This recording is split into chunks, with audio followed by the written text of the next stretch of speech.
is Leonard at 13. Leonard has been brought up in what this chapter is called a house of women. He's been raised by Masha, his mother, and his sister Esther, and they both dote on him, especially his mother. And whereas when he was young, he'd wanted to go to military school, military academy, believe it or not. He loved soldiers. I found out a lot about his military loves. And various times over his life, he's actually tried to join armies, including the Socialist Revolutionary Army in Cuba at one point, and the Israeli army. Both of them turned him down. But he had this kind of militaristic thing, but his mother was having nothing of that. She'd already lost her husband to what happened in the war. And so he was just the doted, adored son, allowed to do whatever he wanted to do. And so by the age of 13, he'd taken to kind of going out at night and wandering around the seedier back streets of Montreal. It kind of developed a habit that he would continue wherever he lived, and he lived many, many places. He'd always seek out the hole-in-the-wall restaurants or strange characters and sit and talk to them. As he'd said at one point, he really was drawn towards the kind of mentally ill people he could talk to, he thought. So also at that time, he was writing some little short stories and journal pieces I found in his archives. And they were quite wonderful. They were the kind of thing you write when you're a little boy and you imagine yourself as some kind of cool detective with his raincoat collar turned up and the hat pulled down and wandering the streets, you know, and watching out for, thinking that the women in the sort of doorways are staring at him. But basically, he was a tiny little kid. One of the many uses he found for Kleenex in his teens was to make little wads to put in his shoes, to give him instant shoe lifts. But these women would just look over at his head, and he was kind of, all the longing didn't really get responded to. But this is a story that I love, and it was, again, based on something from his archives. House of Women. In his early teens, Leonard developed a keen interest in hypnosis. He acquired a slim, pocket-sized, anonymously written book with the title 25 Lessons in Hypnotism, How to Become an Expert Operator. And the extravagant claim, quote, of being the most perfect, complete, easily learned, comprehensive course in the world, embracing the science of magnetic healing, telepathy, mind-reading, clairvoyant hypnosis, mesmerism, animal magnetism, and kindred sciences. I thought they were all covered, but there's kindred sciences too. On the front cover of the book, beneath a crude sketch of a Victorian lady held spellbound by a wild-haired gentleman with a moustache, Leonard wrote his name in ink in his best handwriting and set about his studies. It turned out that Leonard had a natural talent for mesmerism.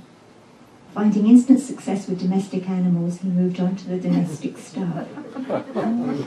Recruiting as his first human subject, the family maid. At his direction, the young woman sat on the Chesterfield sofa. Leonard drew a chair alongside her and, as the book instructed, told her in a slow, gentle voice to relax her muscles and look into his eyes. Picking up a pencil, he moved it slowly in front of her face, back and forth, back and forth. He succeeded in putting her into a trance. Well, I think she was faking it this time. Disregarding or depending on one's interpretation, following the author's directive that his teachings should only be used for educational purposes, Leonard instructed the maid to undress. What a moment it must have been for the adolescent Leonard, this successful fusion of arcane wisdom and sexual longing, to sit beside a naked woman in his own home, convinced that he made this happen simply by talent, study, mastery of an art, and imposition of his will. He found it difficult to awaken her. Leonard started to panic. He was terrified his mother might come home and catch them. Though one imagines this would have simply added a sense of impending doom, despair, and loss to the heady mix that will make it even more exquisitely Leonard Cohen-esque.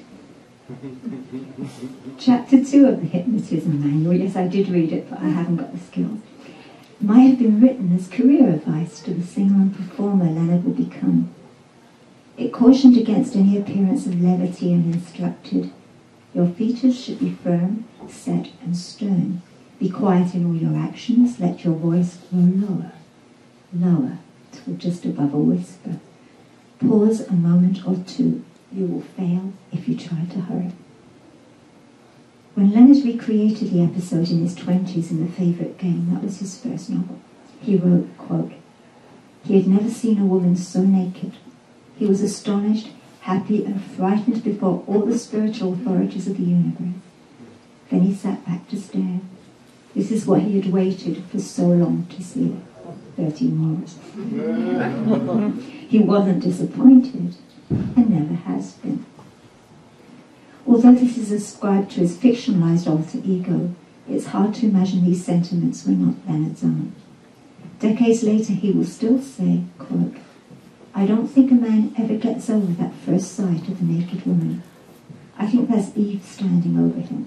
That's the morning and the dew on the skin. And I think that's the major content of every man's imagination. All the sad adventures in pornography and love and song are just steps on the path towards that holy vision." The maid, incidentally, was a ukulele player, an instrument his fictional alter ego took for a lute, and the girl, by extension, for an angel. And everybody knows that naked angels possess a portal to the divine. And we're talking a ukulele. It's just going to do a couple of songs for you if I can summon some musicians from the room. We have some ready. I'm not just picking from the audience at random.